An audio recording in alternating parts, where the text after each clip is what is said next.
Assalamualaikum warahmatullahi wabarakatuh. Kami dari kelompok 2 akan membahas tentang pemenuhan kebutuhan spiritual.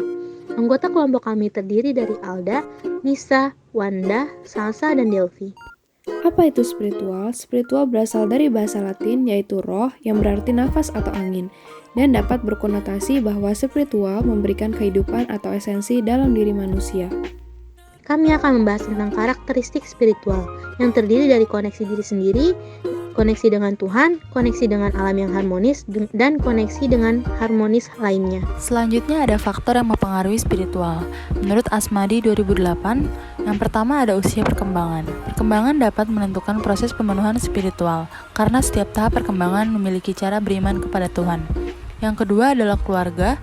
Keluarga memiliki peran yang cukup strategis dalam pemenuhan kebutuhan spiritual, karena keluarga memiliki ikatan emosional yang kuat dan selalu berinteraksi dalam kehidupan sehari-hari.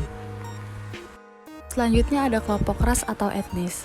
Ras atau suku memiliki keyakinan atau kepercayaan yang berbeda sehingga proses pemenuhan kebutuhan spiritual juga berbeda sesuai dengan keyakinan yang dimiliki. Selanjutnya kegiatan keagamaan.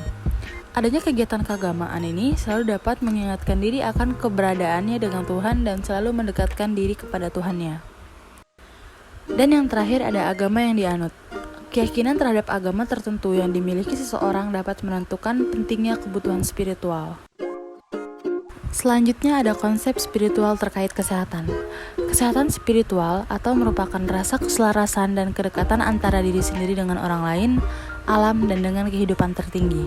Rasa harmoni ini tercapai ketika seseorang menemukan keseimbangan antara nilai, tujuan, dan sistem kepercayaannya dengan hubungan mereka dalam diri sendiri dan orang lain. Pada saat stres, sakit, penyembuhan, atau kehilangan, seseorang mungkin beralih ke cara lama untuk merespons atau menyesuaikan diri dengan situasi. Selanjutnya, yaitu masalah spiritual dalam keperawatan.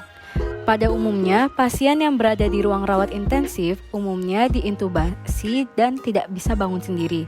Seringkali kondisi tersebut menyebabkan ketidakberdayaan dan keputusasaan kepada pasien. Dan pada akhirnya jatuh dalam kondisi tertekan secara spiritual di mana pasien sudah tidak percaya lagi dengan Tuhan. Perawat sebagai tenaga kesehatan seharusnya memiliki kewajiban untuk membantu pemenuhan kebutuhan spiritual pasien. Lalu selanjutnya ada asuhan keperawatan. Dalam asuhan keperawatan terdapat pengkajian yang dibagi dua yaitu subjektif dan objektif. Untuk subjektif, pedoman penilaian yang disusun oleh Stoll Cozier tahun 2005. 1.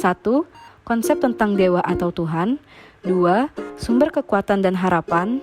3. Mengamalkan agama dan ritual. 4. Hubungan antara keyakinan spiritual dan kondisi kesehatan. Lalu ada objektif. Data penilaian objektif dilakukan melalui asesmen klinik yang meliputi penilaian 1. Afek dan sikap. 2. Perilaku. 3. Verbalisasi. 4. Hubungan interpersonal. 5. Lingkungan. Baik, selanjutnya ada diagnosa. Menurut North American Nursing Diagnosis Association, diagnosa yang dibutuhkan yaitu berhubungan dengan dirinya sendiri, berhubungan dengan orang lain, berhubungan dengan seni, dan berhubungan dengan kekuatan yang melebihi dirinya sendiri. Perencanaan dengan pasien gangguan spiritual. 1. Membantu pasien memenuhi kewajiban agama, bantu pasien menggunakan sumber dari dalam dirinya, membantu pasien memelihara hubungan dinamis pribadi dengan pencipta, membantu pasien mencari makna keberadaan dan situasi saat ini, dan terakhir meningkatkan perasaan penuh harap dan memberikan sumber spiritual. Baik, selanjutnya yaitu implementasi. Implementasi kebutuhan spiritual mencakupi periksa kepercayaan diri perawat pribadi spiritual, fokus perhatian pada persepsi pasien, mengetahui pesan nonverbal tentang kebutuhan spiritual, menanggapi dengan singkat, spesifik dan sebenarnya, mendengarkan dengan aktif dan menunjukkan empati, dan yang terakhir membantu memudahkan pasien agar dapat menunaikan kewajiban agama. Baik, yang terakhir ada evaluasi. Evaluasi yang dibutuhkan yaitu mampu beristirahat dengan tenang, ungkapkan rasa damai berhubungan dengan Tuhan, tunjukkan hubungan yang hangat dan terbuka dengan agama pemimpin, mengungkapkan makna positif terhadap situasi dan keberadaannya, dan yang terakhir, tunjukkan pengaruh positif tanpa rasa bersalah dan khawatir. Mungkin itu saja yang dapat kami sampaikan, kurang lebihnya mohon maaf. Wassalamualaikum warahmatullahi wabarakatuh.